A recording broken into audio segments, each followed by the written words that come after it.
Welcome to the Michael Jordan episode of Greenlight Pod, number 23, if you didn't pick that up. It's supposed to be all about championship weekend. We had a lot more news this week in sports, and most of it's not good news. We've got the Odell thing. We've got the Astros stuff. We've got the Aaron Hernandez documentary that everybody's talking about. And, of course, we will talk football and do a mailbag. So stick with us.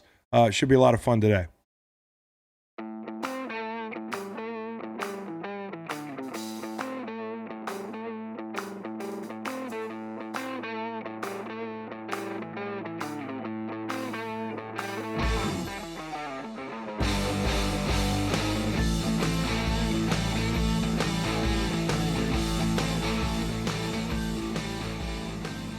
Okay, let's just do the pod. Okay. You see what's on the board? We got a lot going today. Welcome to episode 23 of Greenlight Pod. I'm your host. You're welcome. Thank you. I'm your host, Chris Long. This is my esteemed co-host, Macon Gunter, real estate extraordinaire and wonderful co-pilot on this flight that has been 23 episodes long. Thanks, man. So shout out to MJ. Yeah, we had a good idea. Yeah, I think every pod from here on out, we're gonna flash a picture up of our favorite player with that jersey number, and 23 is kind of it's been monopolized. Yeah, and we might disagree and have to do a split screen from time to time. Yeah, but it's hard to beat the MJ script Chicago jersey from the early days with the Bulls. I would agree. That's among the many NBA uniforms that should go backwards. I would say that's an obvious one. Yeah. I don't know where you stand on the 90s ones. I think we've talked about this, but like I was quickly a big fan of, that's beautiful. The gold chain. YouTube.com, you can check out MJ and his script Chicago. I think everybody should go back to 80s, 90s. Find me an organization that wouldn't be better off. Detroit Pistons should not go back to the Grant Hill. You don't like teal. the teal Pistons. I think they'd be maybe better off. They're back to the red and blue Bad Boys era. I think that's where they need to be. Even the Nuggets could go back. You don't even have to go back to the the multicolored. You could just go back to the earth tone. What did they have on that thing? Do they have mountains? Well, the multicolor, the Alex English. The Alex Englishes are beautiful, but the Mutombo. I don't think they had anything. You say Mutombo, I say Bryant Stith. I think they were just normal Nuggets. Now the Utah Jazz, that's one that I heard somebody remark that it was kind of ugly back in the day. I heard that recently, and I said to myself, today is ugly. Agreed. Yeah. Stockton and Malone went through different iterations. That first one is where they belong. Yeah, I love the mountain thing, and I know that it makes no sense because the Utah Jazz, but neither do the Lakers. There's no lakes that I would go swimming in. Right. In the we should Los go Angeles back to area. Minnesota Lakers, Yeah. New Orleans Jazz. Yep. But then we need new names for Utah. Perhaps the Peaks. Yeah, Peaks would be Peaks. good. I guess the Peaks would be good. I've thought about this before, but not in depth. LA Nightlife. Yeah, that'd be good. Traffic. Yeah, LA Traffic. Yeah. Ooh, LA Traffic would be a great name. The Traffic and the Clippers rivalry. That's a great idea. Thank you. But the Clippers, were they always the Clippers, the LA Clippers, or did the Clippers come from somewhere else?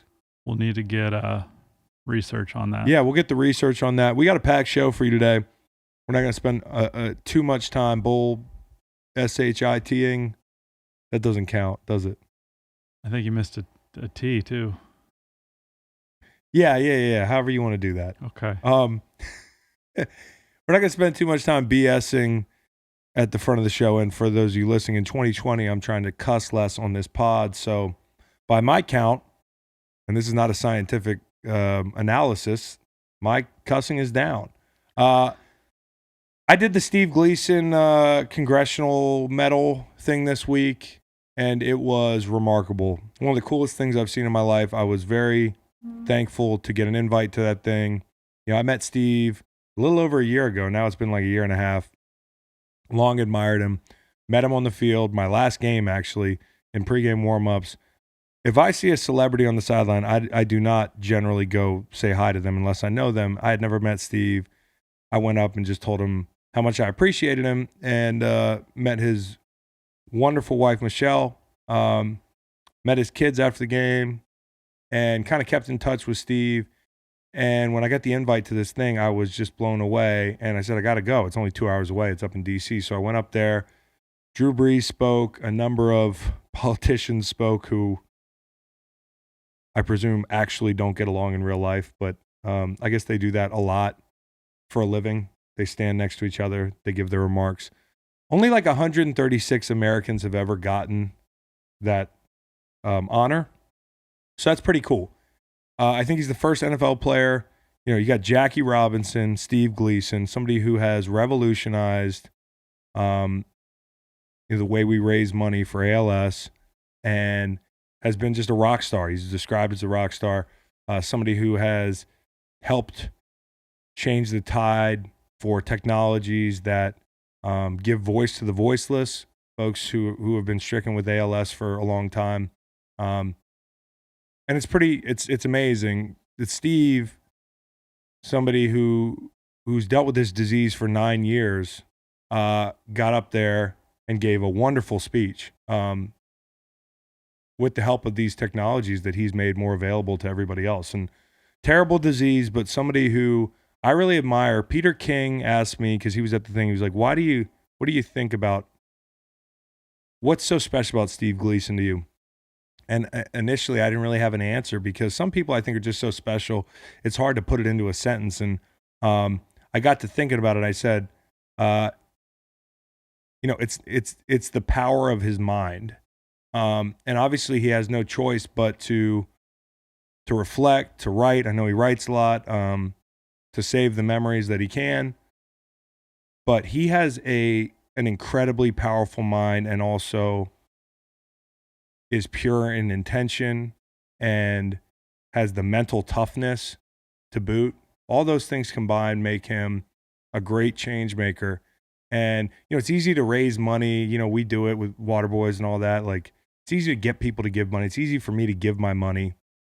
But to change people's hearts and give people hope, that's the most charitable thing you can do in the world. And I think Steve's done a magnificent job of that. If he gives somebody hope not to give up, and there were a number of folks with ALS in the crowd that were obviously very moved by Steve's ceremony and his remarks, you've done so much. So thank you, Steve. It's not just people with ALS who appreciate you. You've inspired me. When I'm having a shitty day, I just think about how laughable my shitty day would be to Steve Gleason and to his family. Because Michelle is a rock star as well. His kids are rock stars, and the entire team that keeps that train moving and changing the world is awesome. So thank you, Steve Gleason. That was pretty cool. Yeah, Steve became the first former NFL player to receive the Congressional Gold Medal, the highest honor that Congress can bestow upon a civilian. It was cool as hell. I mean, pretty cool room there in Congress, the Statuary Hall. Obviously, I've never been to the Capitol. On topic, I've turned that down twice. But, I'll take a White House tour one day, and this was way cooler than going to do a photo op. By the way, I got to bring it up quickly because we're on the topic. Trump with LSU today. First off, somebody tweeted at me, did you, one of the mailbag questions, and I apologize if I got this cat just assaulted on Twitter, but I didn't realize it was a mailbag question, and I quote tweeted it. He asked me, in lieu of all the LSU Tiger players going, do you regret that once in a lifetime opportunity to go make a change and have a conversation? I said, well, buddy, that was a twice in a lifetime opportunity for me, but I do not regret it. I also don't demonize these college kids for going to the White House or anybody that goes to the White House, because for some people, it might not be about the person there. It's about the building, the experience. For me, it was very much about the person there, and that's okay. We disagree on things. But what I'm certainly not going to do is demonize a bunch of college kids who probably had no choice in the matter.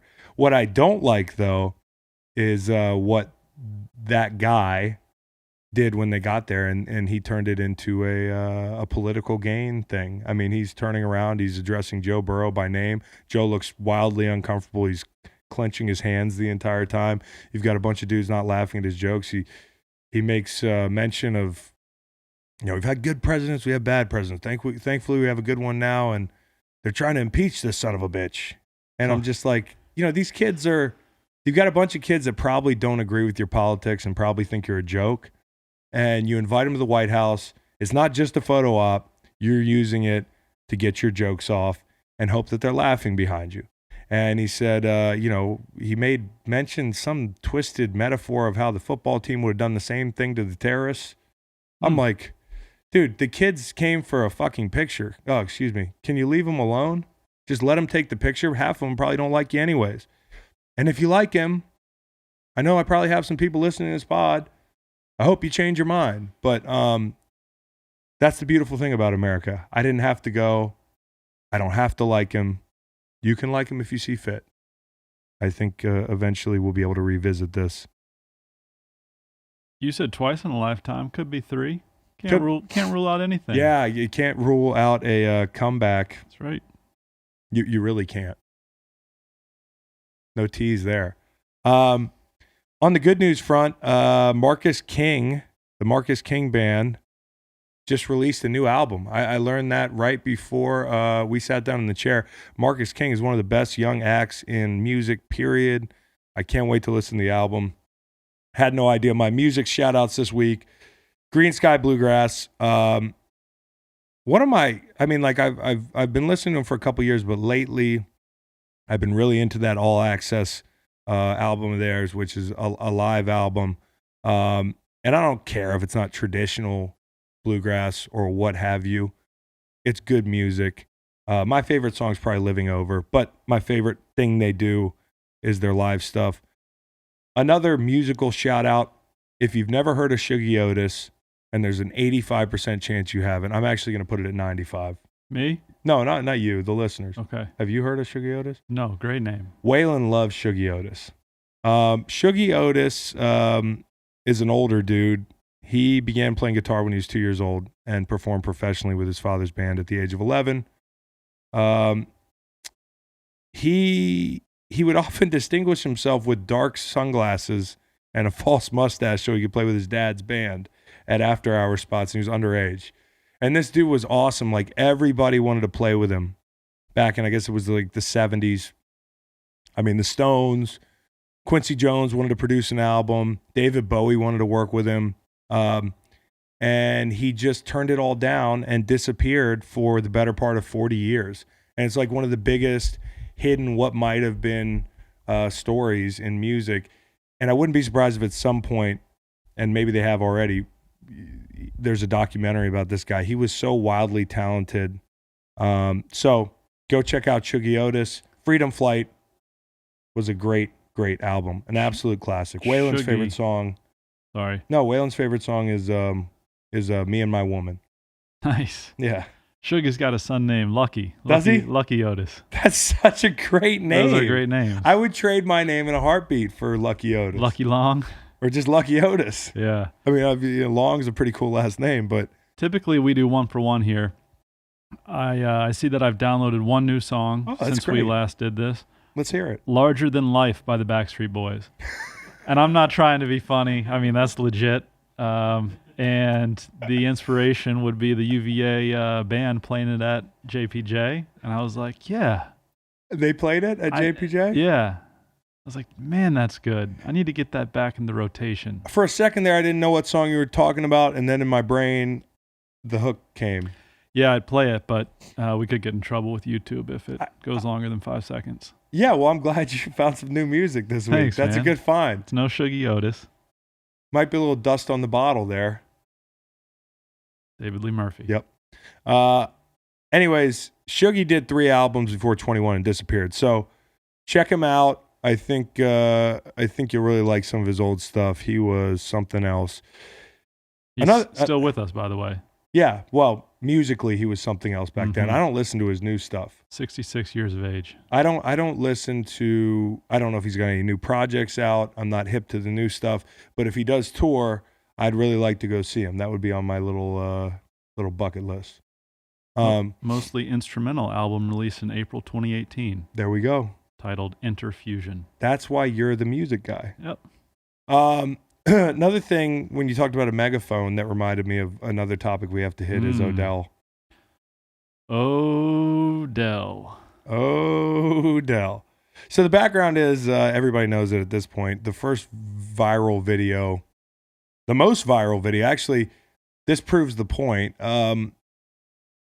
Everybody's talking about Odell, and a lot of media members are saying, well, that's because the media is making it about it. Well, you're in the media, so that's kind of what you do. If Odell has a closet full of shoes, you show up at his house with a camera. If he signs an autograph at a restaurant, you show up with a camera. You blast out all that stuff. You know, he handed out cash to a couple players on the field, or allegedly cash. Not sure if it's fake cash. It looked very real to me after the game. And the thing I've seen most, unfortunately, for the kids after the game has been Odell's stuff, not the kids. And I know I'm going to get a lot of okay boomers, but I wasn't going to make that thing a big deal. It's not like he deserves to be crushed for that. I mean, it's weird behavior to me. It's odd. It's not something I would have done. I'm pretty sure if I'd have saw that tape the next day, I'd have cringed at myself. But I was led to believe that him handing out cash to Justin Jefferson and Jontre Kirkland. Yep. I was led to believe that if our assertion was that he was putting kids at risk, it wasn't a big deal because they were done, and that he was making a heroic statement for people pushing for kids to get compensated for what they sacrifice on an athletic field in college. And I'm with that. I'm with kids getting paid. And we've said this before. I don't believe that, well, how are we going to do it? We don't know how we're going to do it is a valid argument or defense for the fact that, you know, the college football playoff is making hundreds of millions of dollars on the backs of those kids. The least they can do is get paid. So if Odell took matters into his own hand, fine. If you're defending it, fine. I don't think that everybody wondering what the aim was or thinking it looked a little awkward or cringy is a bad person or a boomer.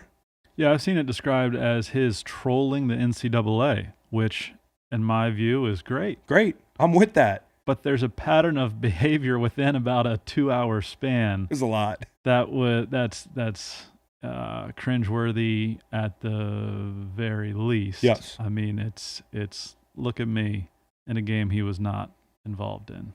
And listen, I mean, maybe he was a little popped. Very likely he was popped. The megaphone video was the biggest evidence to me that he was absolutely on Jupiter. And slapping a cop on the backside. Yes, that was. And listen, I am not going to sit here and defend a cop going in there and kind of harassing those kids.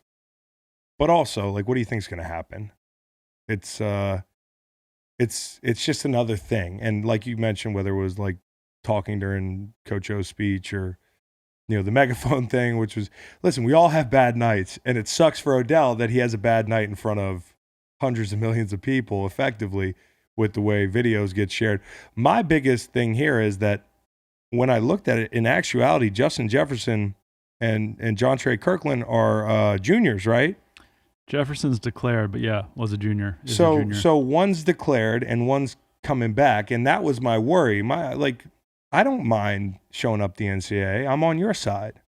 But there is a fallout and a collateral damage possibility to you making that action, and one is a kid that now is wondering if he's going to get sanctioned. Well, a lot of the people defending Odell's actions, which is certainly reasonable on the field, I suppose, are now at the same time calling Joe Burrow a snitch because 8 hours after the game in a podcast, probably half drunk,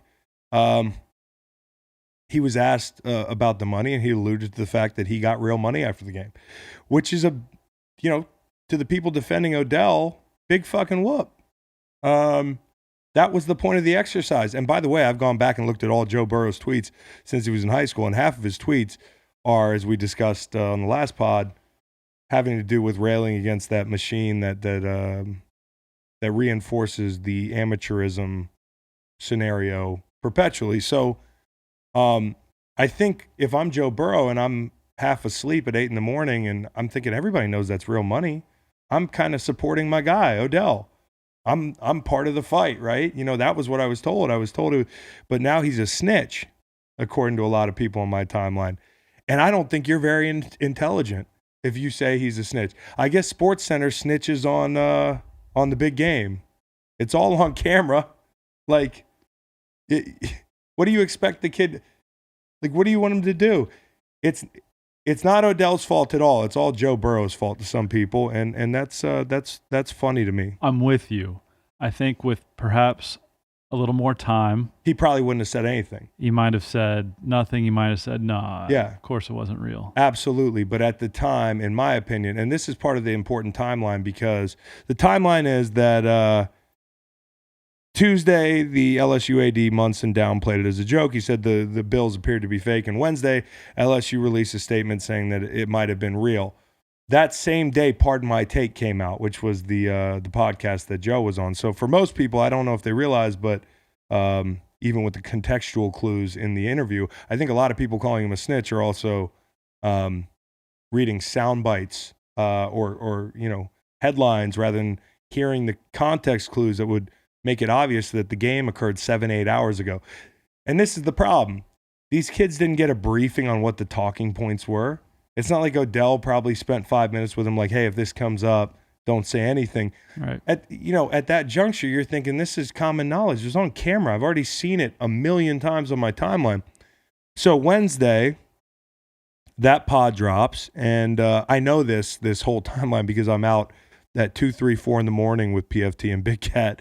I was with him when 5 sheets to the win, 3, 5 would be more. We got word that they were going to go do a podcast in about 6 hours. So they had to get their shit together. Big Cat slept in his shoes. He wore that same outfit. Those outfits they had on during the interview were the outfits they had on Bourbon Street. I saw PFT get slapped on Bourbon Street, which also went viral. I'm glad I didn't end up in any of these videos. But anyways, the point is that on Wednesday, there was a lot of back and forth with LSU. At first, they were like, "It's real," then it's not real, and then it's real. So there's a lot of second guessing it, and then the pod drops. I just think this proves the point of anybody who's like, maybe this wasn't such a good idea. Like whatever you think is right or wrong or indifferent. Maybe this wasn't a great idea, and maybe it should have just happened in the tunnel. I'm all for a kid getting an envelope. Sure, but you also got to realize at the same time you're dealing with NCAA, which might jump in the middle and try to affect players' eligibility. I mean, they're not going to go to the degree of – it's like the Texans-Bills kickoff. Right. Where the returner gave himself up and they didn't give the Bills a touchdown. It's like, hey, let's do the common sense thing here and look away. Exactly. Not a big deal, but the NCAA is not known for doing that. They are not. Now, from what it sounds like, as long as the LSU Tigers and Coach O and his whole, conglomerate didn't know that this was going to happen, then Odell's just a rogue booster. Yeah, he was a rogue booster, which at this point he was, and he's harmless. I mean, the kids could give the money back. But Joe Burrow's point was the point that I think Odell was trying to make, which is that, I'm done with school. Like, why wouldn't I take cash? And by school, he means the 2 online courses he was taking in his apartment. Yeah, so it's just a total you-know-what show. But Odell, tighten up, man, a bit. Is now an okay time to remind the people that Odell scored 4 touchdowns this season? I really don't. I don't know if that's relevant.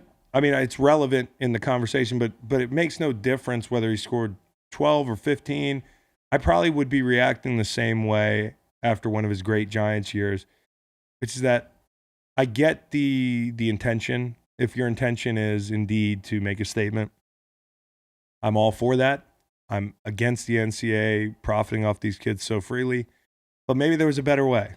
And, people who are critical of this monologue will tell me that, well, there's never a good way, is there? It's never good enough, like when you're fighting for justice. I'm like, well, I mean, like there are possibly better ways that don't don't compromise some of the athletes. Yeah, exactly. Jeopardizing eligibility, literally, when dealing with NCAA. But if it's just a stunt, great. Subtract interrupting Coach O's speech. Subtract slapping Those were sticking cop points for you. on the backside. Yeah. Subtract the megaphone, and I'm much better with it. And I am in no way sitting here saying, listen, Odell. You know, I'm in no way saying that those cops weren't being ridiculous in the locker room. I mean, they were acting like mall cops. And there's people saying that Odell was distracting the cop who was about to start static with some of the LSU players. But all this is done, and this has proved itself out. And the media members that act like, well, this is the media's fault. Like, this is what y'all do. So what do you mean? Just because you like Odell, and I like Odell, just because you like Odell doesn't mean that in this instance you get to wash your hands of what you do 365 days a year. You're the media. Yes, we know. You are the reason everybody's seeing it. But if it's not you, somebody else is going to share the video. So you know the game, and you don't want to sit out the game, so you got to talk about it. And I just think it's a big shit show. That's my biggest takeaway. Yep. So, Aaron Hernandez documentary. Yeah, talk to me about it. I am not a true crime guy. I'm not a Dateline viewer. Yeah. That sort of thing. Unsolved Mysteries as a kid gave me nightmares. Yeah. So I stayed away. I told you if you want to give me homework and have me watch it, I'll watch it. But for now, I'm gonna let you give me your review. Yeah, it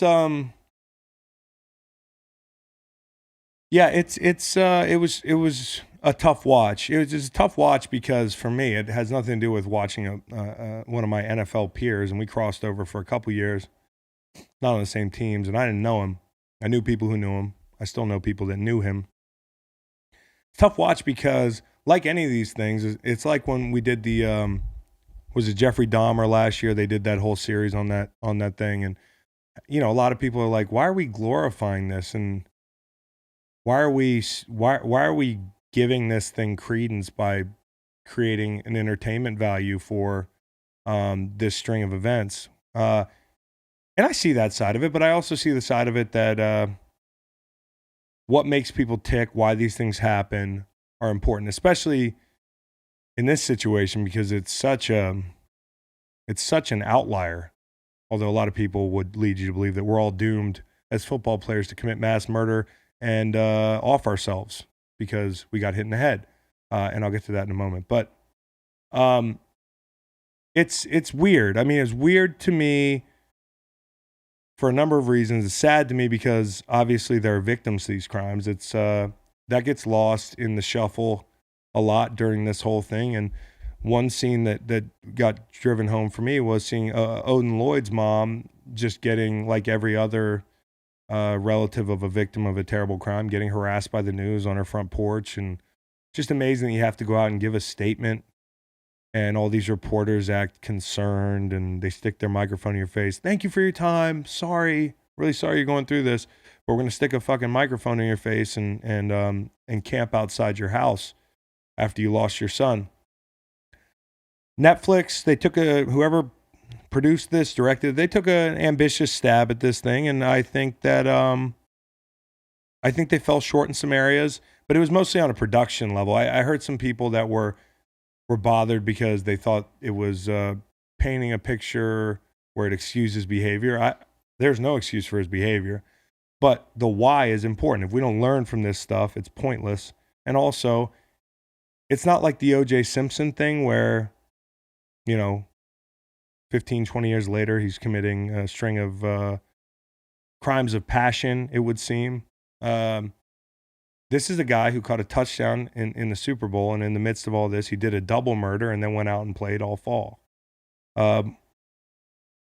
Again, it was ambitious. It weaved a lot of storylines together, and I think, my elevator speech to somebody who hasn't seen it and you haven't heard any of the reasoning, because some of this was new to me. I knew whisperings of some of the trauma he had been through, and this is, again, not excusing his behavior. I don't think there's any fucking excuse.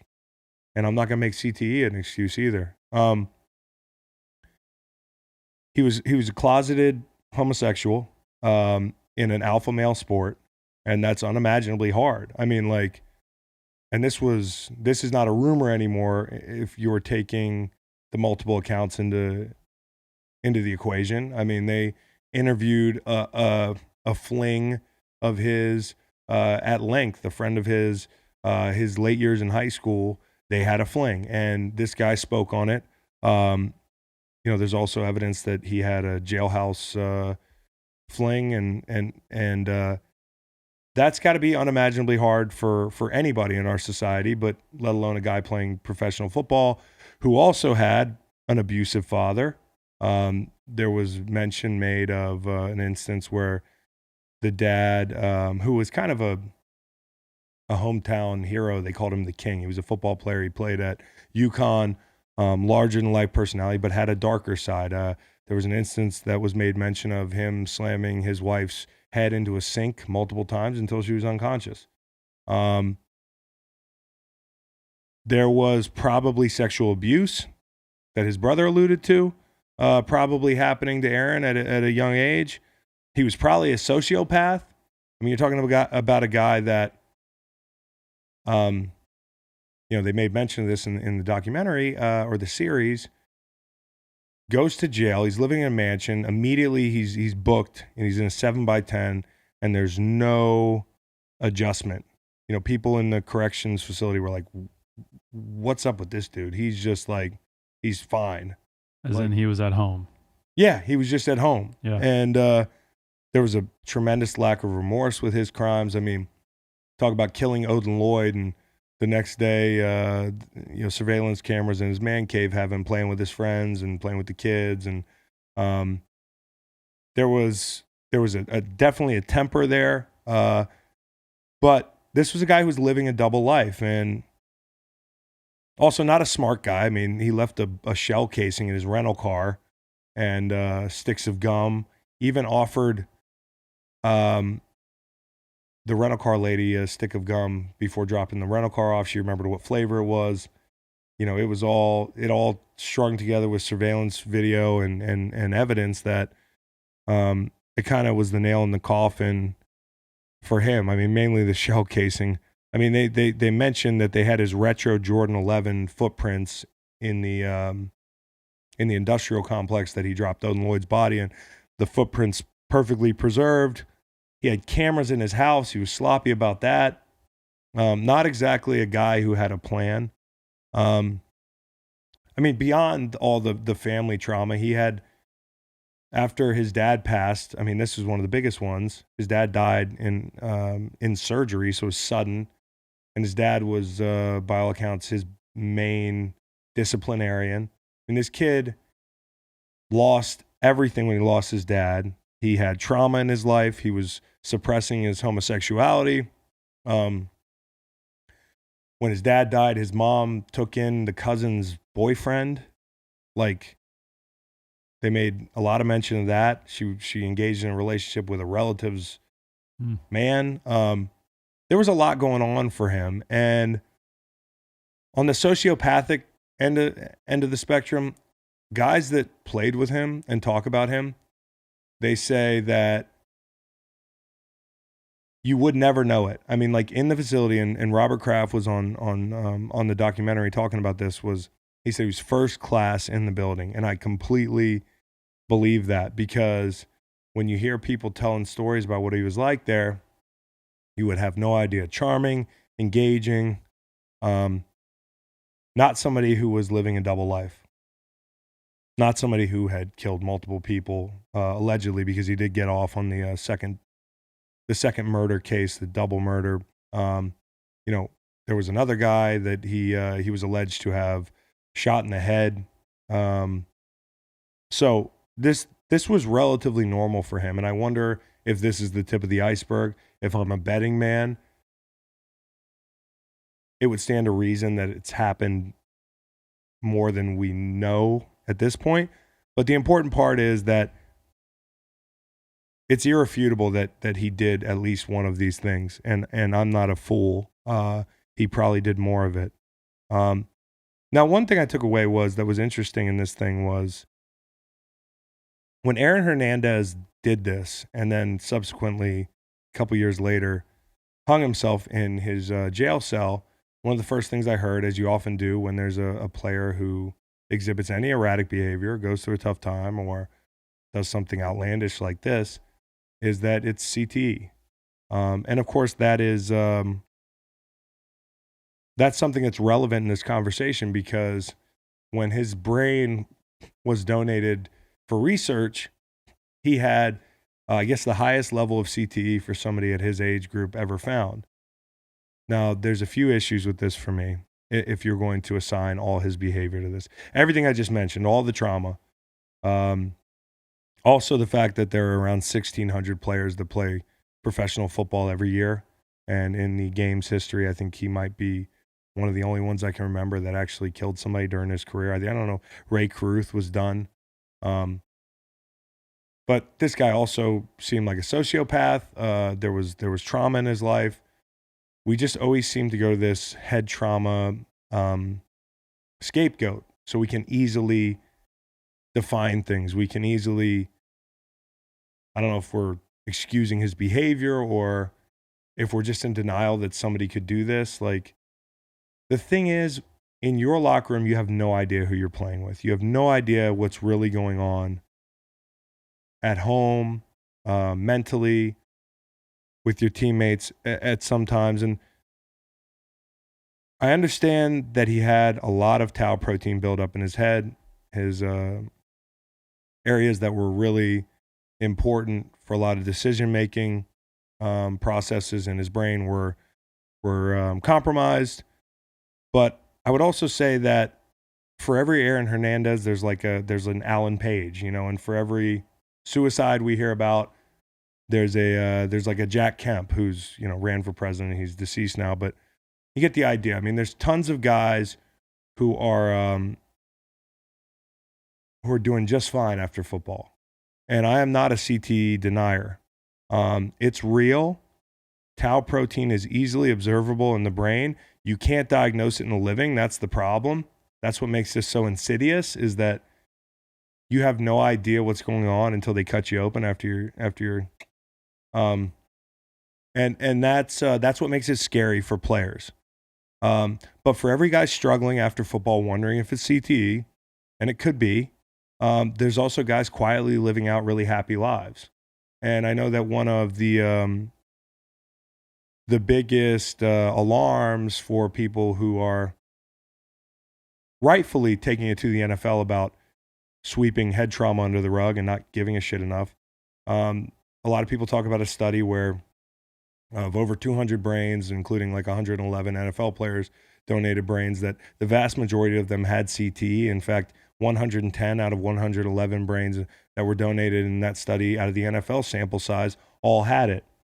So I find there to be some issues with that, with assigning behavioral outcomes like this one to CTE. First off, we need more research. We need more time. Another thing is the game has changed so much since some of the larger sample sizes I feel like we're getting. The game has changed a lot, from the new CBA protecting players from injury, from leading with your head, to better helmets, to shorter training camps, to, I mean, the game is not safe. It'll never be safe. Play at your own risk, but it's never been safer.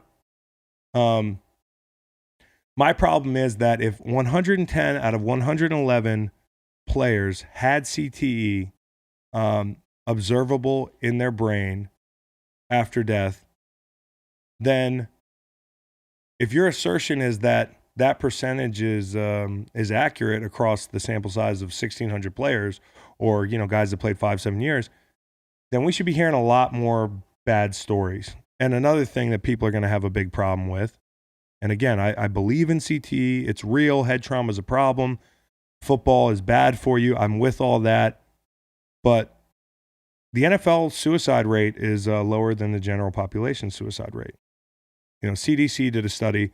The Institute for Occupational Safety and Health did a study like a couple years ago in 2016. The study involved about 3,500 guys who played 5 seasons between 59 and 88. And again, these were rough years. Guys were getting knocked out cold. smelling salts, grab a Salem Light, and get your ass back out there. It's not like today where they can pull you out from the booth, and that's not perfect. They need to improve it, but it's different. You get the idea. Compare with the general population during the years of 79 to 2013, there were 12 suicides to 25 suicides. So the NFL in that sample size had 12 suicides, and general population had 25. So also another study between 60 and 2007 said the same thing. Assaults and homicides are down in comparison with the general population. Now, I know there's factors like, a player's health, physical health might impact his mental health in a positive way. Also, my bank account could make me happier than, a dude making minimum wage. Like, I get that. I'm immune to some really bad pitfalls that regular folks aren't. But if that thing's accurate and we're predicting behavioral outcomes, including depression, suicide, erratic behavior, etc., there should be way more murders and way more suicides if we have it figured out. And I just don't think we have it figured out yet. So I think it's lazy. And with the Aaron Hernandez thing, it's a good time to talk about, or rant about the fact that, yeah, it can be absolutely real, but yeah, we also might not understand it yet. And we shouldn't get so arrogant and put the cart before the horse. Another study came up a year ago that compared football to baseball in a study, which was better because you're comparing it athlete to athlete. Guess what? When I first started reading it, I felt like a moron because it showed me that baseball players live 7 years longer, a whopping 66 years old compared to 59 years old from a sample size that they looked at. And football players are dying earlier. But when I read, it had nothing to do with head trauma. It had everything to do with cardiovascular disease. Over two times, almost 2.5 times the rate of heart disease was the big thing. It doesn't control for big guys. That's part of it. There's bigger guys playing football than baseball. There's mostly little dudes. Not everybody's like, give me a fat baseball player. Bartolo Colon. I want Pablo Sandoval. Or John Crook in his prime was a big guy. Now, Crook is a legend and a pillar of health, I think now, but he's a bigger guy. Mm-hmm. And that study was illuminating because it just goes to show that sometimes if you dig into the numbers, it's not as obvious as people want to make it sound. Like, I'm not a denier and I'm not an alarmist. Football is bad for me. I'm probably going to die early because of it. But I had a good run. And I had a dad who played 13 years in the NFL. This is very real to me. It's near and dear to my heart. And I'm not being exhaustive on the topic because I'm in denial. I'm just a very realistic person. And I'd like to know what my future holds. But I'm not going to sit here when Aaron Hernandez does something awful, a number of awful things, and be force-fed this narrative that, yeah, my agency is gone because I played football, like automatically. Right. And his agency is gone. You're not more worried that you have a better chance of committing violent crimes because of CTE. No. Look at Aaron Hernandez's history, his upbringing. Those are the predictors, more so these than stressors, the and probably the fact that some people can just be bad people. Yeah. Some people can be sociopaths. Some people, when we do this thing, we do it right now with Antonio Brown, who's obviously struggling with something. We do it right. We do it with NFL players all the time. When they retire and act crazy, tweet some crazy shit, commit a crime, whatever. We do two things. One, we assume that there's no other mental health issues for human beings. Like, there's no schizophrenia, there's no bipolar disorder, and a lot of times the NFL is a Band-Aid for those issues. Since I've retired, I've gotten to know myself like way better. When I was playing, is exaltation, or what, if you're exalted, if you're praised a lot, is that the word? Yeah. You're high on being praised all the time. You run on that. You run on praise. You don't have time to think. You're so stressed. Your performance is required all the time, even in the off season. When you have a break, you're not living in real life. And when you get out of it, I think a lot of times what we discount for people, and obviously Aaron's an outlier because he did this while he played. Also, if you're contending that he had a ton of CTE for somebody his age, it's not like we have 100,000 people, in our sample size from that age. Most of the people that we're comparing his CTE to are people that are older and played a lot longer, and it had more time to develop. Right, and he died at 27. Yes. So my issue is, and I'm curious why we do this. We totally discount the existential crisis when guys leave the game. You're talking about somebody who has been high on praise, tied their identity to football. You know how drunk social media can make you. Regular people, Instagram, Twitter. Imagine if you've got 1 million followers. Imagine if every time you do something, people praise you. Imagine if, your normal is scoring a touchdown in front of millions of people. And we're not talking about Aaron here. We're talking about this entire issue. You get out of the game, you've got a ton of free time, you got idle time, Devil's Playground. You've got realities with yourself and with the world around you that you have to face now, and nobody cares about you anymore the way they used to. Add to the fact that a lot of mental health issues arise in your 30s. They don't manifest until your 30s. It makes this a really muddy picture. And I'm no expert on this thing. I know I should say that the front end of this thing, not the tail end, but I'm from a football family. I look at my dad, and God willing, he's going to be just as brilliant as he is now at 83. He just turned 60. I don't know what causes some people to act crazy. They might cut me open, tomorrow, not to be morbid, and my brain could be full of tau protein. It probably is. Why am I not acting like a nut job? Why do I have a bunch of teammates that have done great things after football if we're all doomed? And that's my thing. We're not all doomed. Aaron Hernandez was not doomed because he played football. Maybe it was part of it. I don't know. We'll never know. But there was also a lot of stressors and traumas in his life that could have been a big cause. And you also had his college coach, according to multiple reports, saying, stay away from this guy.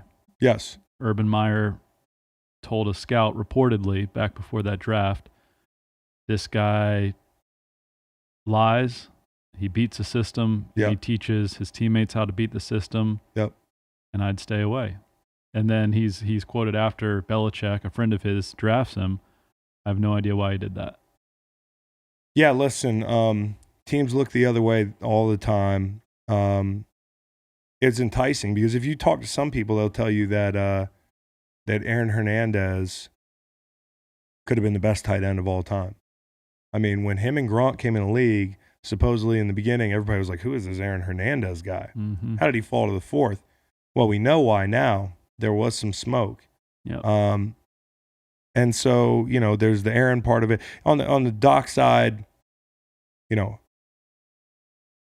some observations. We had a Chris Borland appearance, by the way. And Chris Borland might disagree with me on my skepticism of, us all being doomed. But it was interesting because the documentary did not hit people over the head with it. I thought they did a good job of showing every side of it. And I don't think they were making excuses. What they were saying was, these are the reasons that maybe somebody did something like this. And by the way, there are a ton of people in America that tend to shoot each other with guns.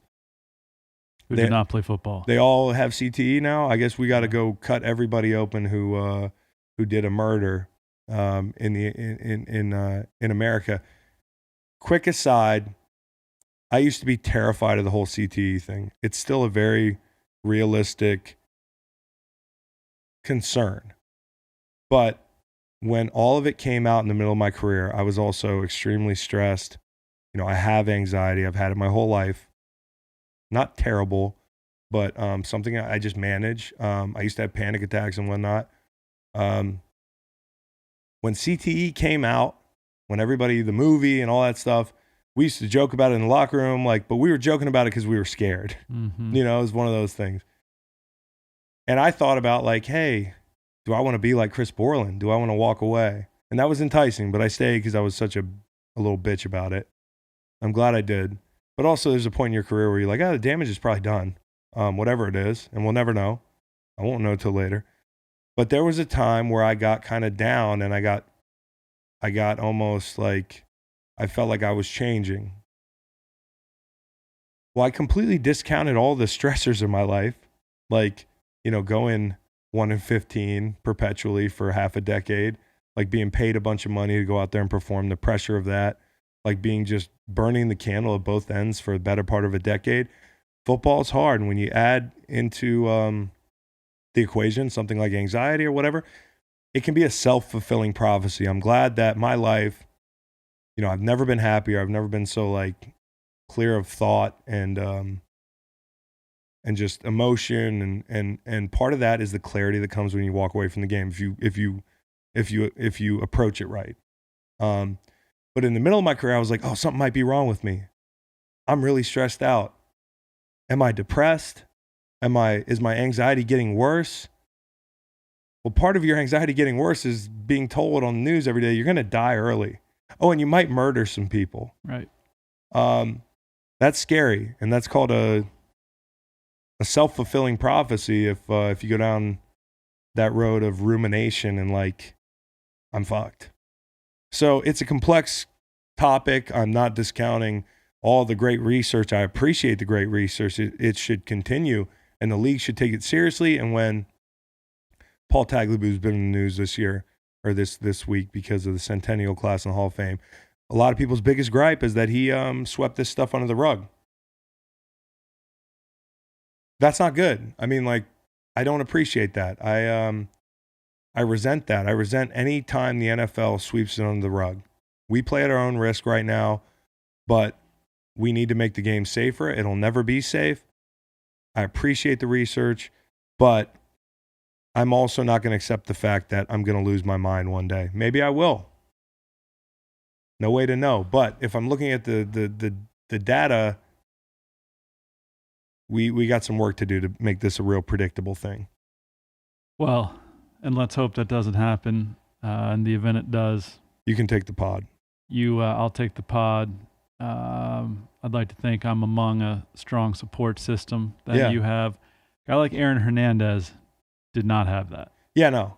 And getting drafted by the Patriots, being in New England, being from Connecticut, where he grew up with guys who had similar issues, was it had all the makings of a bad ending. Did I also mention that he was smoking PCP and like K2? You didn't. I mean, literally, there was a point in the documentary, and I can understand why some people might look at this part and be like, what the fuck? This woman was like, we were just trying to figure out, why would somebody take their own life? What's the suicide rate in jail? Probably higher than the Gen Pop, and I don't mean the Gen Pop in jail. I mean like people out in the world. Also, did you miss the part where 2 days earlier somebody in the Boston media outed him? Right. That's a secret that in that series, if you were listening and you understand what they were going for, they weren't saying there's anything wrong with being homosexual. Like, I wish Aaron Hernandez, I wonder if that wasn't a secret, what he would have acted like. I could imagine there'd be a lot of rage because our society, especially in the alpha male sport we play, is not accepting of that. But a woman, McPhee, in the Boston media outed him.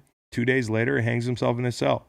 And the night before, he was smoking K2, synthetic marijuana. So, plenty of reasons why somebody could lose their shit. And mental health is a complicated issue. I just don't like it when we act like we know exactly why people do the things we do. Keep pushing. Let's try to figure it out. But not all of us are doomed. Yep. There's more than one answer to questions like this. Yes. Yep. There are many. Let's finish with some football. Okay. Yay, football. Aaron Hernandez doc to yay, football. these guys this weekend are getting some extra football. Championship weekend. If you're ranking the weekends, you like the divisional round, yeah? Yeah. That's tough. I really like this one. Yeah. I ranked divisional ahead of wild card. Championship even ahead of wild card, even though there's more ball to be played. Yeah. Championship weekend's great because you get to pick your ideal Super Bowl matchup and root for it. This one, I mean, we have 2 lines of 7 points or greater. Yeah. And I can't tell you, this is why I'm glad I don't gamble. Yeah. You could convince me that tough weekend for your boy. Anything could happen. Tough weekend for your boy. Even playing with a little house money after the LSU Tiger got after the Clemson Tigers. I should be like, yeah, this is great. I'm going to win some money this weekend. Let me put it all on the Titans. But I am apprehensive, and I'm apprehensive on the other game too. I'm leaning the dog, especially because Green Bay's the line is swollen to 9. Oh, has it really? Yes, it has. Wow. That's enticing. But also, there's reason to believe in both games that it could be a blowout. So, as I sit here twiddling my thumbs, the line is shrinking in the Tennessee game. It was a 7.5. Now it's a 7. But I went back and watched both games this week. If you had to truth gun, yep. Who wins both games? Score. Kansas City wins 34-17. Okay. Golly. And the Green Bay Packers. Wow. Upset the Niners 20-17. You are doing that because of the uniforms. I'm not. I'm doing it because it's no, hey, the Titans are the 3rd best team in the AFC months ago, but I'm sticking with number 12 in white this weekend. Yeah. I just think he's been undervalued for the last month or two. Everybody keeps saying that Green Bay is not worthy of the 2 seed. They're not as good as 13-3. They just beat a not so good Seattle team. Yep. And they got torched last time they were in Santa Clara. Well, that's why that seed matters so much. I have doubted them all year. I'm actually feeling better about them now. Obviously, after you win 2 playoff games or a playoff game, it was Seattle. That was an easy draw for them. But you could also argue that San Francisco had a bit of an easy draw as it played out on the field. So I don't know what to think of either of these teams. I feel a lot more secure about San Francisco. But when it comes down to it, you're going to bet on Jimmy G in the big moment or Aaron Rodgers. Right, Aaron Rodgers. And who are the best offensive players in that game? The best offensive players in that game, well, I mean, I can think of one Niner, and that's George Kittle. Otherwise, he's the best offensive player in the game. Aaron Rodgers. Aaron Jones is up there. Devontae Adams is up there. Also, Deebo Samuel has gotten my attention. I think Bakhtiari is a really good player if we're going to count non-quarterbacks and linemen. We'll get to that one. I want to start with the game that we're going to live stream Sunday, 3 p.m. That's going to be fun. We have a sponsor for this live stream. We're not going to talk about it now. Okay. But that means we're moving up in the world. Yep.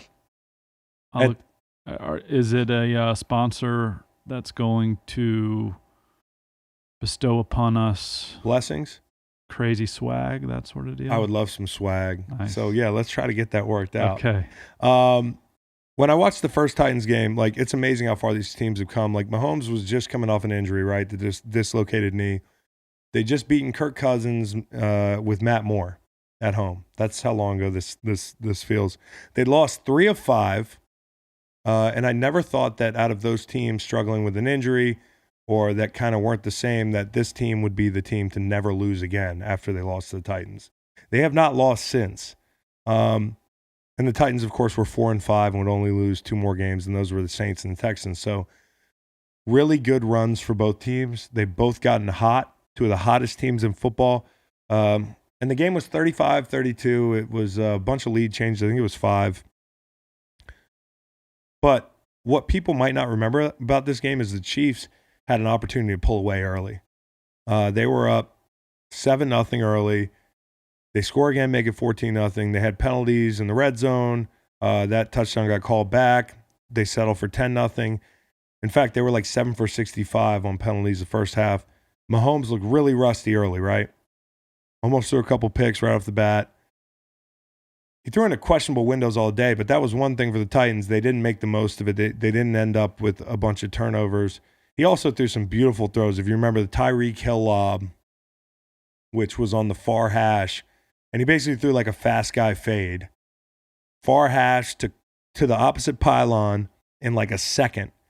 And he just lofted it beautifully. He also had like a jump pass to, who did he throw that to? Who's the new kid? Hardman that came along. So that went for a touchdown. They had some big plays. And Tyreek Hill, they nailed him on third down all game.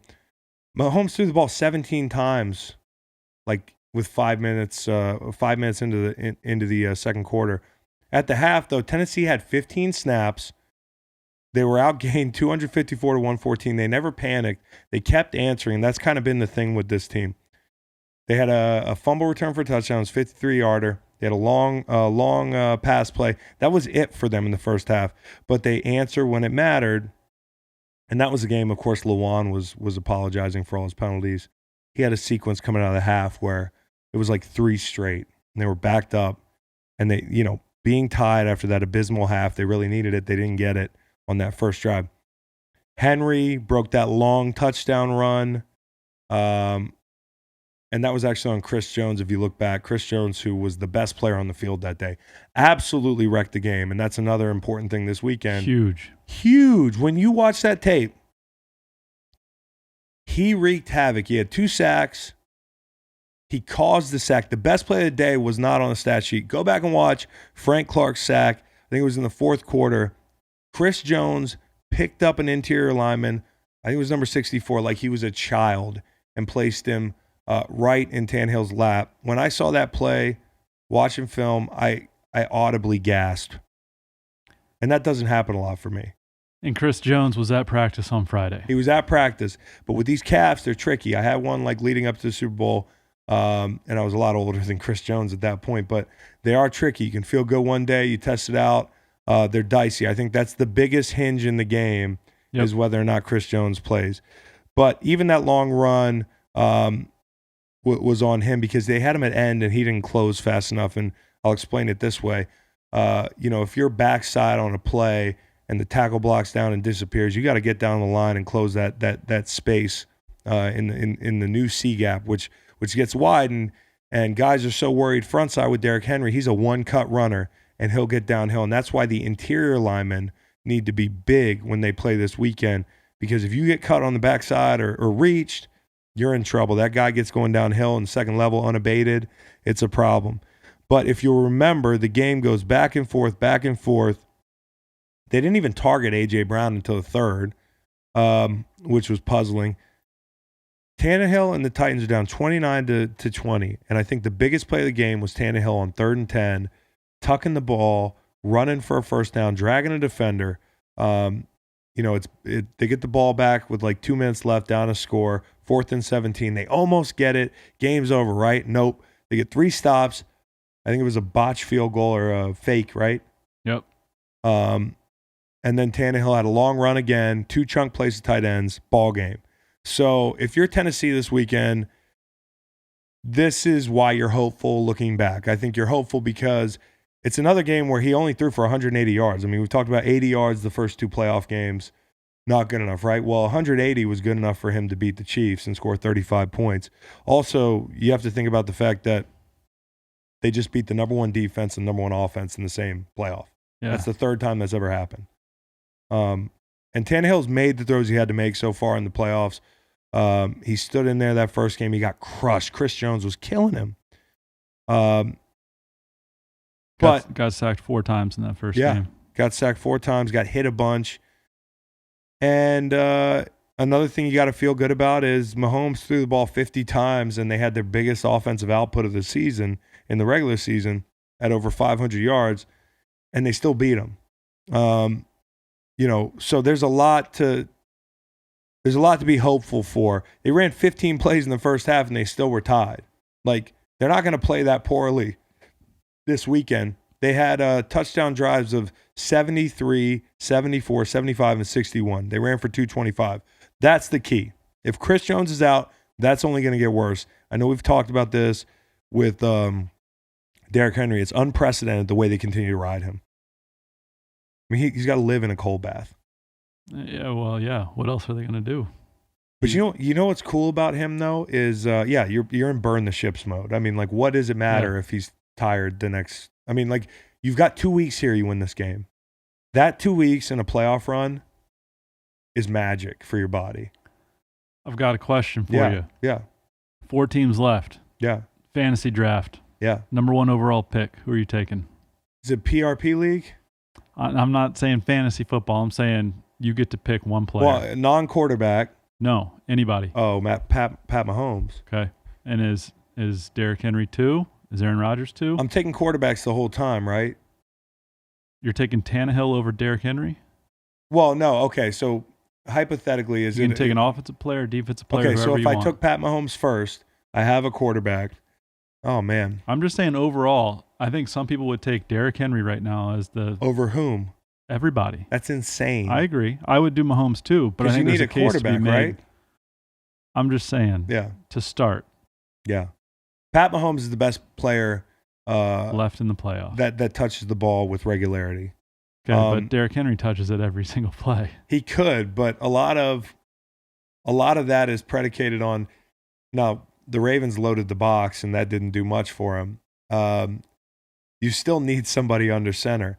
I would say this, to make it interesting out of non-quarterbacks, for sure, it's Derrick Henry.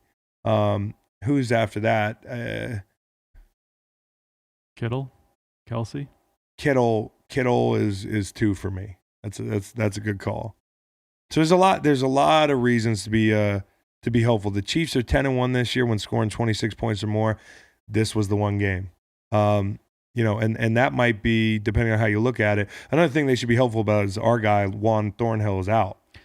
That was huge. I mean, especially when the Texans were putting up points. Yep. It was a lot of middle of the field stuff. Yep, and that will only get better for them. And, like your best player on defense is about 5'9". Derrick Henry gets in the second level. And by the way, that Kansas City Chiefs line, defensive line, and Spags has done a magnificent job. I would argue that he's done a better job than even relative to what he's working with, than even those Giants runs, the way he's turned this team around defensively. But if that big ass dude is going to get in the second level, and I love Honey Badger, size is size. Kansas City though, the case I think I'm thinking about the line again. And KC is such a square pick. People are thinking about the 51 points. When they're down 24-0, they start at the plus 42 after that kick return. Then they start at the plus 33 after the failed fake punt. Right. And then they start at the plus 6 after that fumble on the kick return. So it's 24-21 after they've had to go not so far. Yeah, a combination of like 100 yards. Yeah. That's a great point, and that's gonna be a theme for me in the second game breakdown. But these guys, Tennessee, are not going to play that way. Right. They're not going to abandon the run game. They never panicked this entire game. They came out before the half in basically 2 minutes and just ran the ball, and then they got over to midfield because Henry just punctured it. And they're like, oh, we do want to score. Kansas City, they have a lot to be hopeful for. They haven't lost since, for one. They've racked up a ton of yards. They racked up a ton of yards on Tennessee. They gave up a defensive touchdown and a long run. So I feel like if you're a team like them, you feel like you probably should win the game. After you walk out of a game where you give up a score on defense or a long run,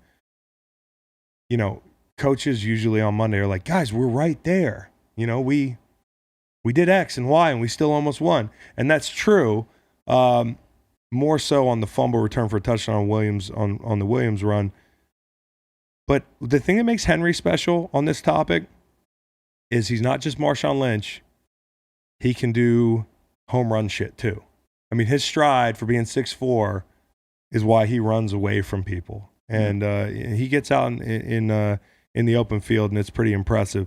But Kansas City, again, they probably feel like they should have won the game. They were missing a few guys, including left tackle who hurt him. 75 was getting beat like a drum a little bit. And plus, the same reason we talked about earlier with A-Rod. It's Mahomes versus Tannehill. So you got to feel good about that. And it's Kansas City versus Nashville. Yep, it's Arrowhead. But if there's any team that can handle a road trip like this, it's a team with their backs against the wall, the underdog thing. I know what they're feeling. And with Vrabel's personality, the street rat effect. Yeah. Street rats are going to take over Arrowhead, bro. They revel in this situation. I think sometimes like the revenge role, because Kansas City could certainly play the revenge card. They've beaten us 2 times in a row, etc. When you're the underdog, that works well. Doesn't work as well when you're favored. I feel like Kansas City has everything to lose with Andy Reid's history, with last year, with the way Tennessee's been after him. Don't you think that 24-0 hole last week helps them this week? Hey, guys, we need to come out, be ready. They need to, and that shocked me because off a bye, they're usually very good with Andy. But I don't know why you think, if you're Tennessee, that you've gotten better overnight defensively. They were a middle-of-the-pack defensive team. They played really well in spots against the Titans, but they needed, 4 turnovers or 3 turnovers and 2 fourth-down stops to win that game. And that's a little bit of an outlier, and anything can happen. Against the Ravens. Ravens, sorry. Yeah. What did I say? Against the Titans. Yeah, they are the Titans. They are. Remember them. I will. Not a great movie, but I will. Long Jr. Yeah. So we do have a long on the Titans, by the way. Well, and this sounds silly because we've been watching them every week, so you're going to start to know names, but Adoree Jackson, Kevin Byard, Kenny Vaccaro, Logan Ryan in that secondary. It's a nice secondary, but it hasn't yielded astronomical results this year. And by the way, I love the way Logan Ryan's been playing. Logan, I was watching that game. He came downhill and knocked 75's block off on a cracked toss. Logan will get involved in the run game. I think he had 13 tackles. He's going to have to. He's going to have to play just as well in the run game as he does in the pass. And they got to do something about Tyreek Hill. That guy got the ball. He got targeted 19 times. And he had converted like 4 or 5 third downs in a row at one point. He's such a matchup problem. They do so many things in motion to identify man, and then they run him across the field through all this traffic, and guys just get picked, or they can't run with him. Another reason that the Chiefs probably feel good is everybody was open the first game, okay? They got to do more to pressure Mahomes. He drifts a lot. If you watch him, he's a big drifter. He will just kind of drift back into the right. So who's ever playing left end needs to play with discipline, and they got to rush him. But only 12% tight windows for Mahomes the first game. And Titans needed 3 turnovers, 2 fourth-down stops. We talked about that against the Ravens. So you got to feel good about that if you're the Chiefs. And the Chiefs are really good against the play-action pass. And what do the Titans do? Play-action pass. Yeah, dynamite. So with Juan out, though, we'll see. Also, the Chiefs really good in the red zone defensively. Titans have been on this, historic tear at 87% since Tannehill came in. And they ran 78 plays to Tennessee's 49. You got to feel pretty good about that, I guess. Yeah. I don't know if that's a good thing or a bad thing. Control the clock. That's what Tennessee's done throughout the playoffs. Dave Tobe, special teams guru in Kansas City. Yeah. They got Butker. They got Colquitt. Hot prop. I say Butker outscores Derrick Henry. Whew. I'm not going to do it. Maybe we'll do it on Sunday. We'll do it on the live stream. Yeah. So, again, I think what Tennessee has to do, get pressure on Mahomes. He had time to drift in the pocket, find the soft spots. They have to set vertical edges on these stretch runs. Stretch runs are fine getting outside an end, but they have to bubble. And by bubble, I mean the back or the receiver on a jet motion, because they get to this run game a ton of different ways. If he's running straight, 5 yards behind the line of scrimmage without having to bubble, your second-level guys do not appreciate it. If you can get vertical and say, If you're going to beat me running the ball inside the tackles, that's one thing, because we have better D tackles than your D tackles if Chris Jones is down. Tennessee's D tackles have played really well. Jarrell Casey did not play in that game, I don't think. He'll be back. Simmons has been a really strong addition. And then if Chris Jones plays, just block the fucking guy. It sounds easier said than done, but just get it done. Find a way. And get the ball to A.J. Brown. Why did we wait 3 quarters? And now Kansas City, they got to cut down on the penalties. They had a ton that kept them from putting this team away. Tennessee can't start slow. They'll get jumped in Arrowhead. If they pull that shit in Arrowhead that they pulled at home, there's no Johnny Cash getting played after your touchdowns. Like, there's just big-ass dudes in red jerseys smashing beers over their heads. Barbecue. There's barbecue smell. It's just, Arrowhead's a special place. Tomahawk chop.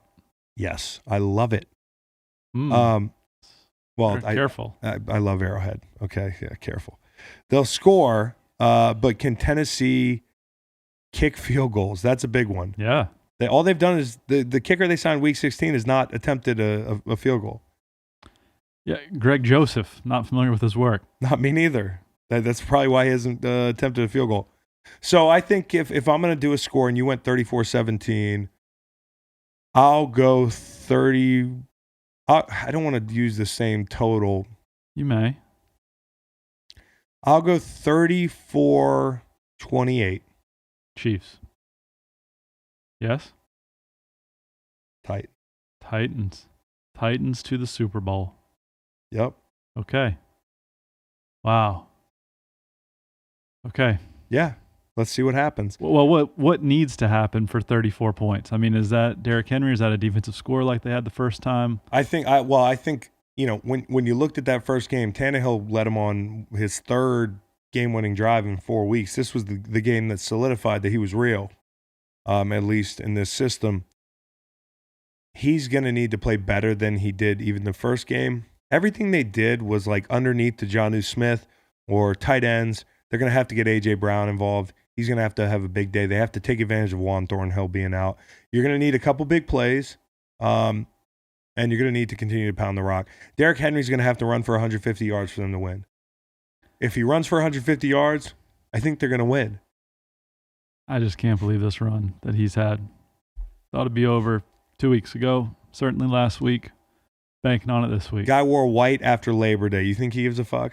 I think he wore a crown, leaving M&T Bank. Did he? Yeah.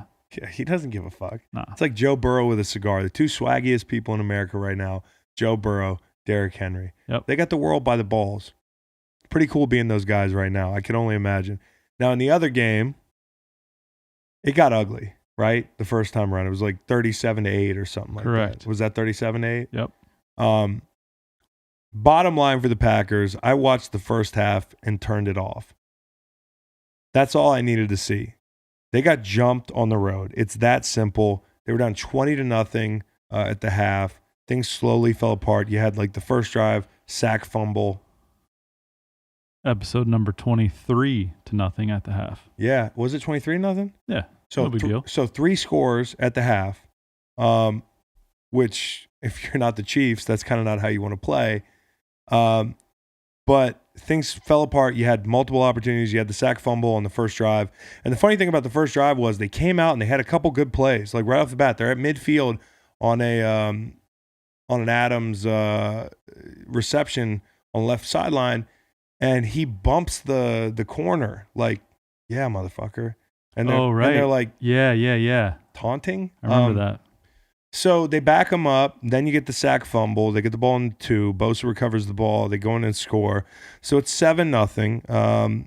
And, there was bad punt coverage all the first half.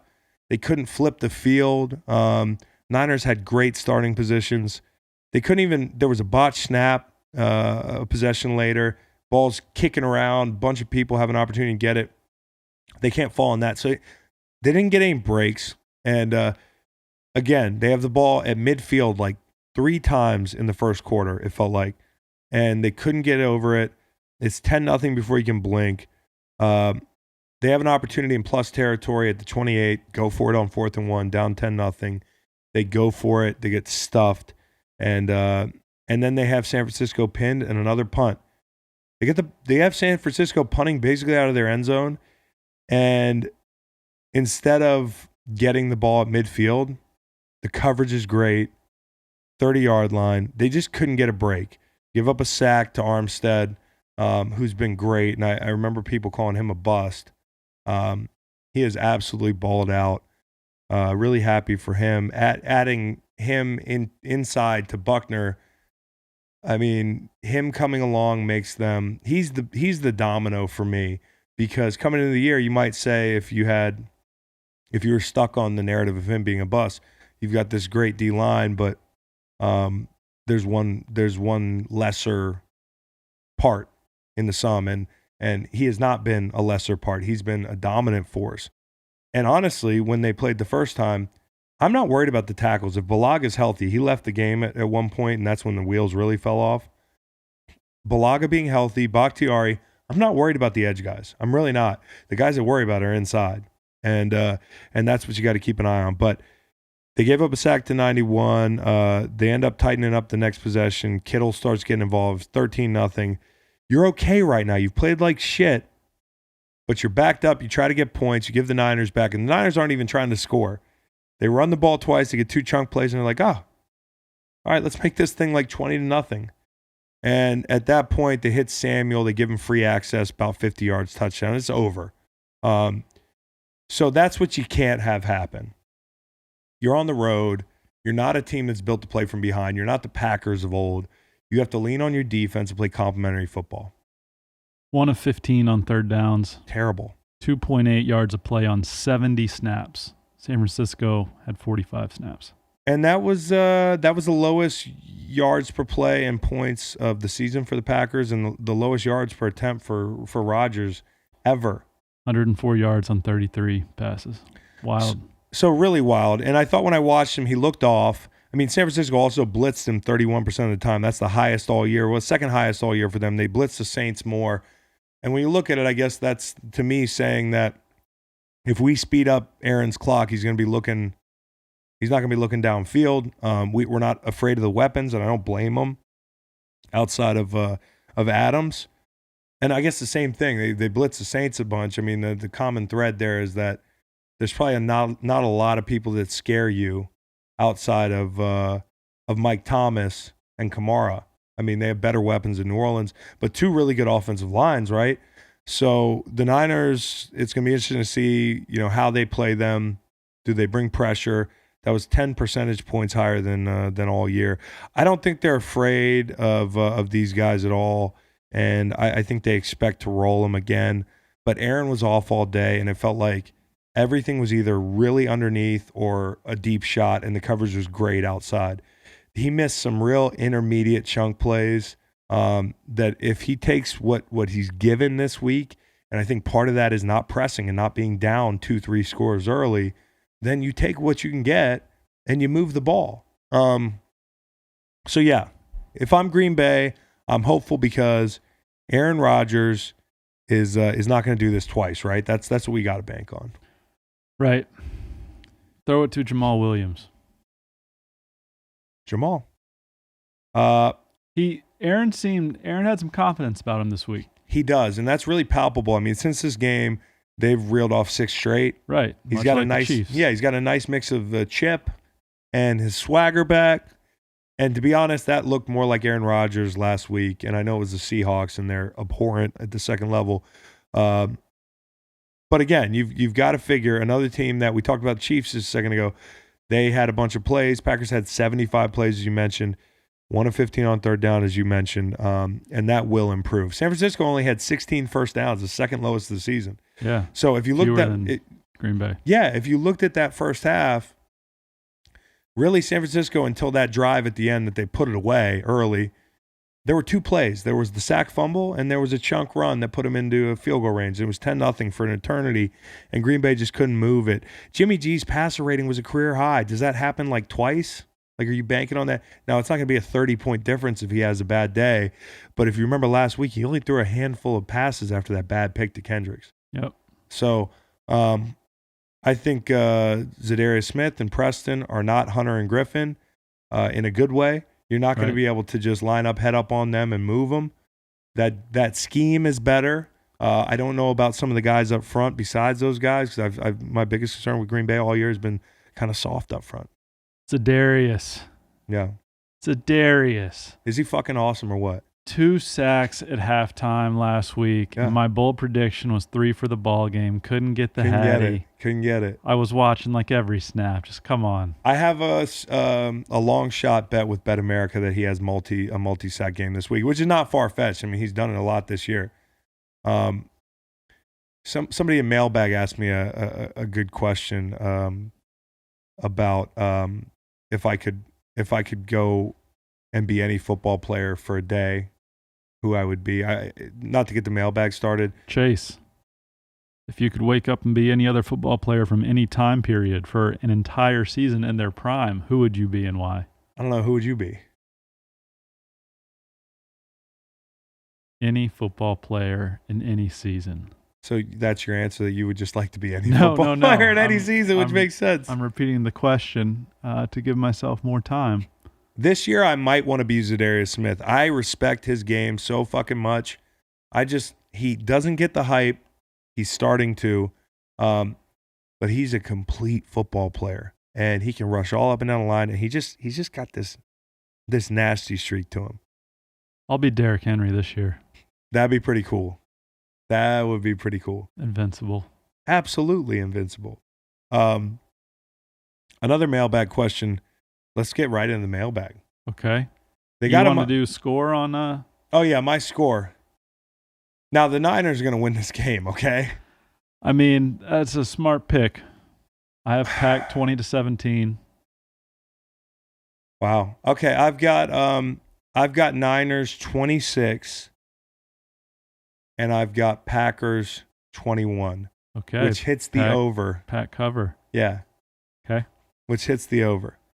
And what you might do in this game is tease this bad boy to 15 for the Pack and tease the over down to 40. Just a little pro tip there. Tease God, Chris Long. I'm the tease God. I have spoken.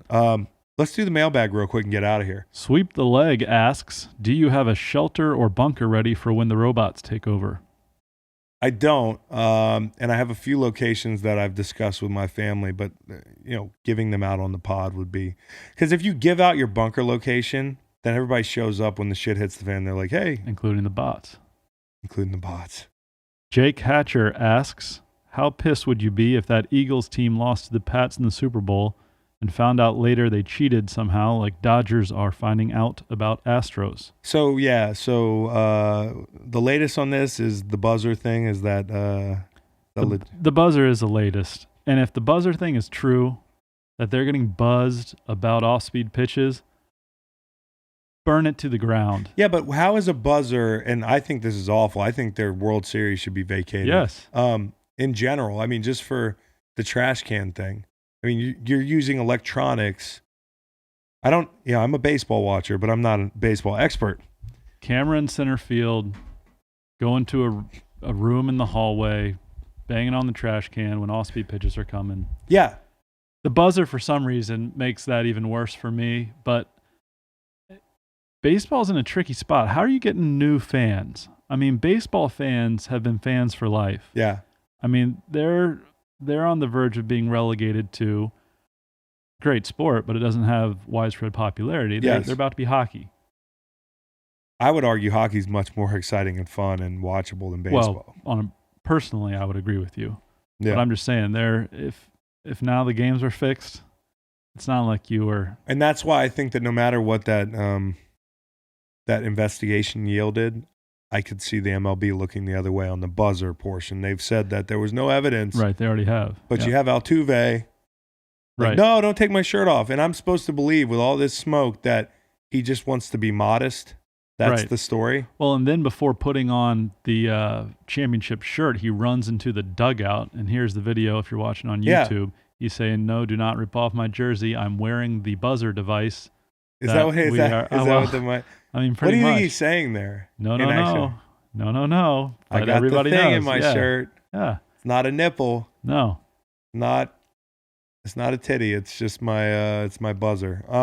Yeah. I mean, this is not partially deflated footballs. No. And by the way, on topic, I did this whole thing on Deflategate.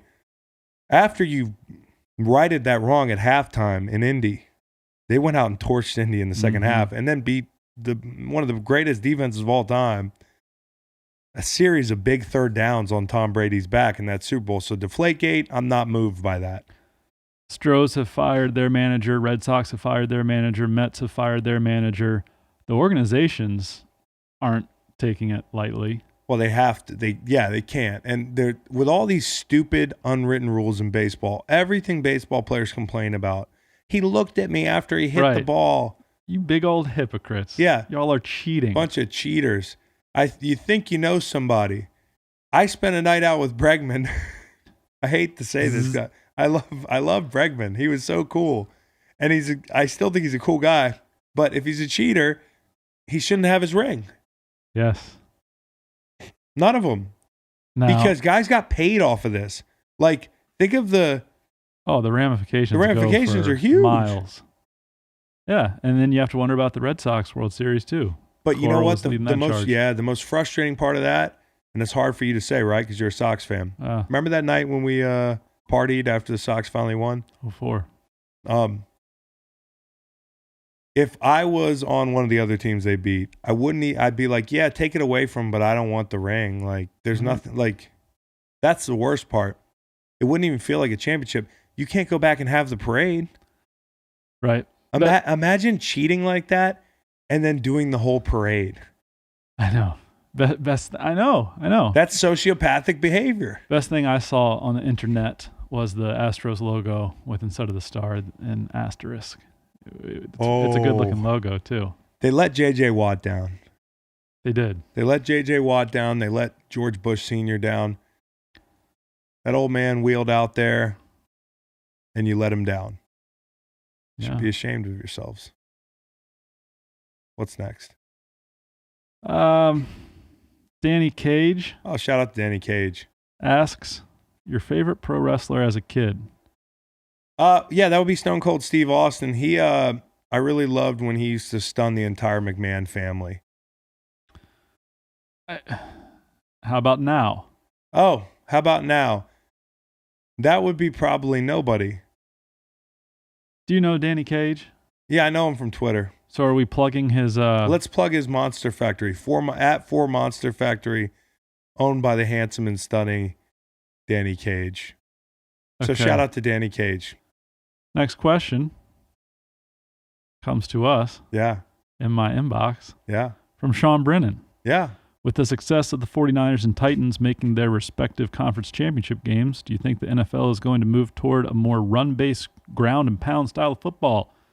If so, do you believe the Philadelphia Eagles should give Deuce Staley the OC job? Well, that's not why they should give Deuce Staley the OC job, but I do think they should give Deuce Staley the OC job.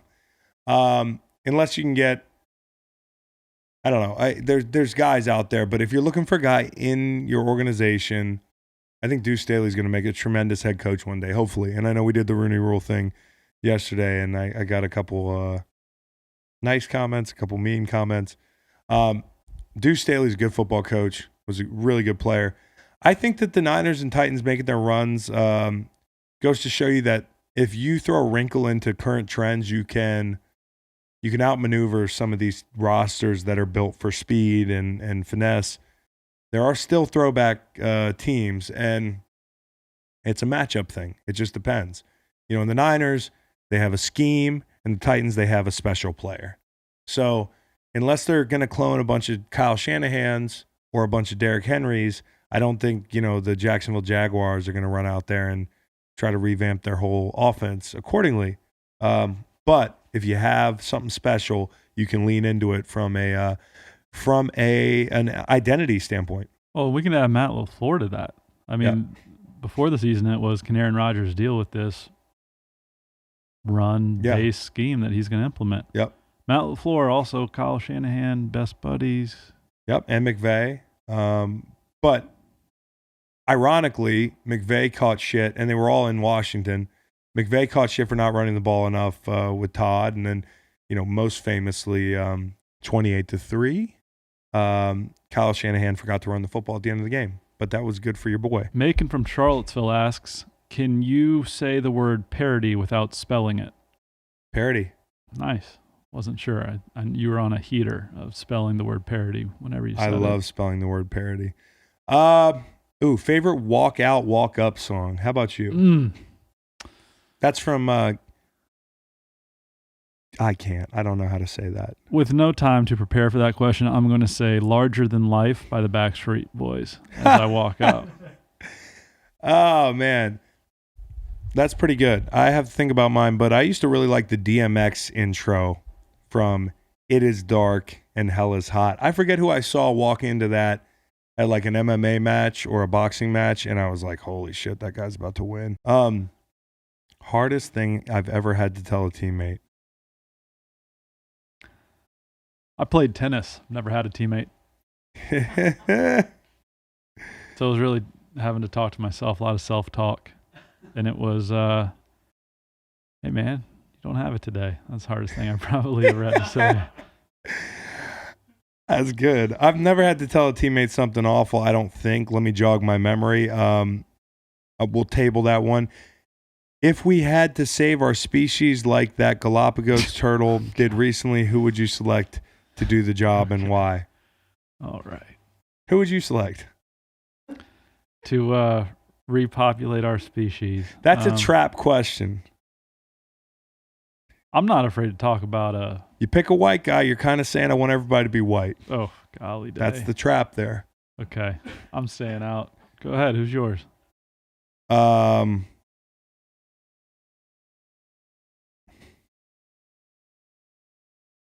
not sure. What's the worst fan interaction story? When do you get most upset at a fan? Yeah, I smacked a guy's phone out of his hand recently at a bar because I'm really not a big fan of sneak pictures, especially assault, especially if like I will always take a picture, even drunk, because that's some people, I get it. Like if you're drinking, you don't want to get caught on camera drunk. If I'm drunk, if I'm high, I don't care. Like if you're polite, smile though. I'm not a big smiler. Now, if you're going to come up to me for a picture, don't take pictures while we're setting up to take the pictures. Like, you know, so I'm talking to the guy that I'm getting ready to take a picture with. His friend is taking sneak pictures at a bar. The flash is on. I say, hey, what the fuck are you doing? Then he takes another one as my hand's out. So I go, whap, and I smack the phone out of his hand. So maybe I'm telling on myself. Maybe I have a case coming. Yeah. But that's probably that's about as bad as it's been for me. You can only eat one food for the rest of your life. This is the last one. Butter beans. Butter beans. Wait. I'm going to say, butter beans. I'm going to say, the first thing that came to mind was fried shrimp, which is just ridiculous. It was if I could only eat one cuisine the rest of my life, one city's cuisine the rest of my life, it would be New Orleans. Is that fair? That's fair. It's fair if you let me amend to say succotash. I want to add some corn in there. Succotash? Yeah. Oh, well, that does it for the mailbag. We'll be more prepared next time. Check us out. This Sunday, we have a 3 p.m. live watch sponsored by Corporate Bigwig. So you know we're moving in the right direction. Can't wait. Kenny Powers. Nice. We're starting to pick up a little traction. I sell fucking Kias. It's not going to be Kia. It's going to be a mystery sponsor. And I will feel really dumb if they pulled out at the last second and it's not confirmed. We're going to have to make up a sponsor. We're going to be Titans, Chiefs. We'll do that game. Might be some interviews dropping soon. If not, check us out Sunday and check us out next week on Greenlight Pod. This has been number 23. Thanks for listening. Thanks for watching. Y'all take care. Take care, y'all. I think you said somebody ran 70 plays when they ran... You said 75 when they ran 70. Yep, Packers. Boom. Ran 70 plays on. Okay. On. On. On. On. On. On. The San Francisco 49ers? Well, yeah, but I was going to give you a date. They always give me the date right here, and there's no date on November 24th. Yeah. It seems like a lifetime ago. The Clippers. Okay, the Clippers were founded in 1970 as the Buffalo Braves. Yeah. One of 3 expansion teams to join the NBA in 1970. You remember the Portland and Cleveland franchises joined that year as well. Yeah, sure. In 78, they moved to San Diego and became the Clippers. I'll always remember where I was when that happened. In 81, they were purchased by Donald Sterling. Yeah. And in 84, relocated to L.A. Clipper ships. Yeah. Naval, maritime. Right. From the San Diego origin. Yeah. God, what a clean show. It wasn't that clean, but we corrected a lot in real time. Okay, and you also butchered Bova's name. You can find that live stream on youtube.com. You can go to Twitter @Chalk Network and click the link right after 3 o'clock. We will be live. I also want to shout out my son's Triceratops there that's been on the... That is nice. I want to shout out your son's drawing of me, which I have on my refrigerator. Oh, really? Yep. That's cool. All right, y'all take care.